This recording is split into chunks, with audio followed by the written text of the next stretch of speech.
Assalamualaikum, welcome back to my YouTube channel. Today we will discuss about our lecture 12, that is switch statement. Switch statement के बारे में हम देखेंगे कि switch statement होती क्या है, थोड़ी सी इसकी डेफिनेशन देखेंगे, देन उसका हम सेंटेक्स देखेंगे और एक एग्जांपल भी हम करेंगे। First of all switch statement होती क्या है, ठीक है। पहले हम ये देख लेते हैं कि स्विच स्टेटमेंट क्या होती है, ठीक है। Switch statement, the switch statement is another conditional structure. Switch statement क्या है, हमारे पास एक और कंडीशनल स्ट्रक्चर है, इसके अंदर हम लोग कंडीशंस लगाते हैं, ठीक है। ये कंडीशनल स्ट्रक्चर है।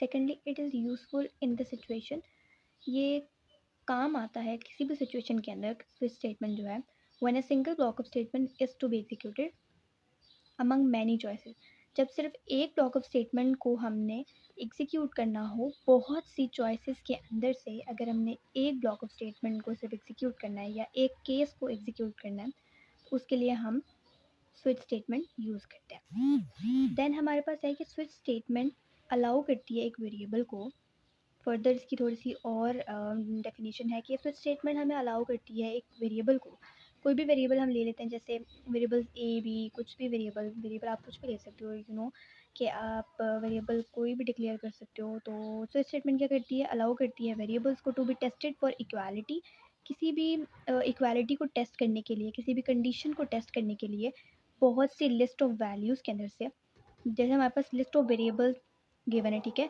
जैसे एक एग्जांपल है हमारे पास कांस्टेंट और वॉवल्स की, ठीक है।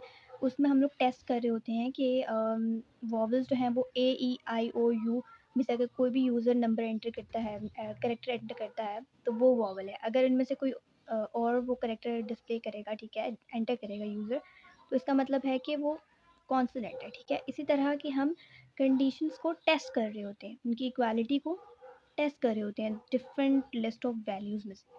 उसके बाद है each video is called a case, मतलब एक जो हमारे पास ब्लॉक ऑफ कोड होता है, ठीक है, उसको हम क्या कहते हैं, केस कहते हैं।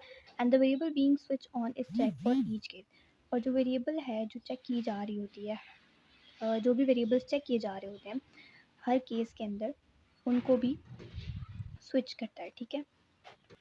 अच्छा, देन हम लोग देखते हैं कि सिंटेक्स क्या है, हमारे पास स्विच स्टेटमेंट का सिंटेक्स क्या है, स्विच स्टेटमेंट को हम लिखते किस तरह है, ठीक है। सबसे पहले हमारे पास आ गया स्विच का हम कीवर्ड यूज़ करते हैं। देन हम लोग वहाँ पे एक्सप्रेशन लिखते हैं, जो भी हमने एक्सप्रेशन को टेस्ट करना होता है वो हम यहाँ पे लिखते हैं, ठीक है। उसके बाद हमारे पास फर्स्ट केस आ जाता है, जो भी हमने ऊपर पढ़ा था कि हमारे पास डिफरेंट कंडीशंस होती हैं, ठीक है, डिफरेंट चॉइसेस होती हैं, उनमें से हमने किसी एक को, जो भी ट्रू होती है, उसको डिस्प्ले कराना होता है, ठीक है। इसी तरह केस वन आ गया, उसके अंदर हम लोग ब्लॉक ऑफ स्टेटमेंट लिख देंगे, उसके साथ ब्रेक का कीवर्ड लाजमी लगाना है। ब्रेक का कीवर्ड हम लोग इसलिए यूज़ कर रहे हैं क्योंकि अगर हमारी कंडीशन वन ट्रू हो गई तो जो कंपाइलर है वो यहाँ पे आके ब्रेक कर दे और स्विच स्टेटमेंट से बाहर निकल जाए। अगर कंडीशन हमारी फॉल्स है तो वो अगले केस पे चला जाएगा, ठीक है।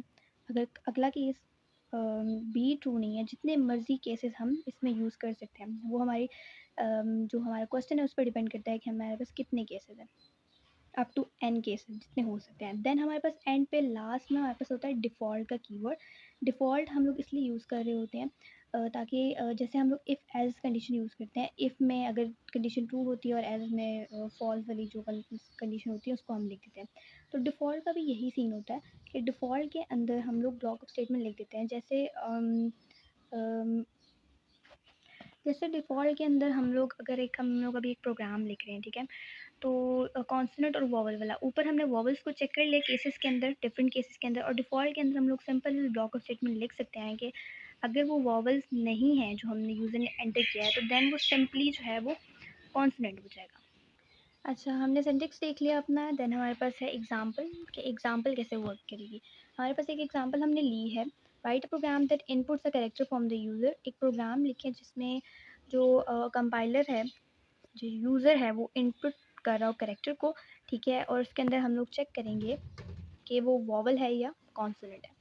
फर्स्ट ऑफ ऑल हमने हेडर फाइल अपनी लगा ली, आईओ स्ट्रीम हमने यूज़ कर लिया अपनी हेडर फाइल। देन हम लोग यूजिंग नेम स्पेस एसटीडी भी यूज़ कर सकते हैं, और हम लोग इसकी जगह कुछ कंपाइलर्स होते हैं जिनके अंदर हम लोग हैश इंक्लूड कॉन आईओ भी यूज़ कर सकते हैं। यहाँ पे हम लोग यूजिंग नेम स्पेस एसटीडी भी यूज़ कर सकते हैं।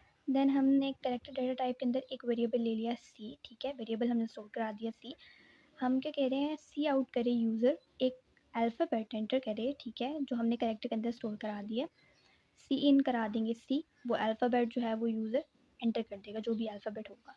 देन हमने स्विच का कीवर्ड यूज़ किया, स्विच के अंदर हमने जो एक्सप्रेशन है हमारी सी वो हमने लिख दी। देन स्विच की बॉडी स्टार्ट हुई, स्विच की बॉडी के अंदर सबसे पहला केस है हमारे पास small A then capital A. अगर यूज़र स्मॉल ए एंटर करता है या कैपिटल ए एंटर करता है तो वो क्या है हमारे पास वोवल है। स्मॉल ई कैपिटल ई करता है तो वो भी क्या है वोवल है। Small I O capital O U capital U, इनमें से कोई भी अगर यूज़र एंटर करता है तो ब्लॉक ऑफ स्टेटमेंट में वो क्या एग्जीक्यूट कर दे, यू एंटर वॉवल, कि आपने इनमें से अगर कोई भी करेक्टर एंटर किया है या कोई भी अल्फ़ाबेट एंटर किया है तो वो क्या है हमारे पास वॉवल है। उसके बाद अगर वो इनमें से कोई करेक्टर एंटर किया है तो उसके बाद वो ब्रेक कर देगा और स्विच स्टेटमेंट से निकल जाएगा। अगर इनमें से कोई भी करेक्टर जो है वो डिस्प्ले नहीं किया तो इसका मीन है कि वो डिफ़ॉल्ट केस में आ जाएगा, डिफ़ॉल्ट में आ जाएगा, डिफ़ॉल्ट में उसको मिलेगा सी आउट स्टेटमेंट मिलेगी जिसके अंदर वो कह रहा है कि यू एंटर कॉन्सोनेंट, ठीक है, कि आप एंटर कर दो कि ये कॉन्सोनेंट है, जो भी कैरेक्टर आपने एंटर किया यूज़र ने वो कॉन्सोनेंट है, वो वोवल नहीं है। यहाँ पे हमारे पास स्विच स्टेटमेंट जो है वो क्या होगी, ख़त्म हो गई। देन हमारे पे हमने यूज़ किया है सिस्टम पॉज। सिस्टम पॉज हम लोग इसलिए लगाते हैं ताकि हम लोग अपनी स्क्रीन को पॉज कर सकें। ये ना हो कि हम लोग जैसे ही आउटपुट देख रहे हों और स्क्रीन एकदम से आउटपुट स्क्रीन गायब हो जाए, तो इसलिए हम सिस्टम पॉज यूज़ करते हैं। यहाँ पे हमारे पास हमारा जो प्रोग्राम था, यहाँ पे हमारा प्रोग्राम एंड हो गया। Hope you like the video. अगर आप लोग को अच्छे से समझ आ गई है तो आप लोग प्लीज़ बिग थम अप, आप बहुत सारा प्यार दिखाना है इस वीडियो पे। And please don't forget to subscribe my channel, to hit the bell icon for upcoming videos. Thanks for watching. See you in the next video. Allah Hafiz.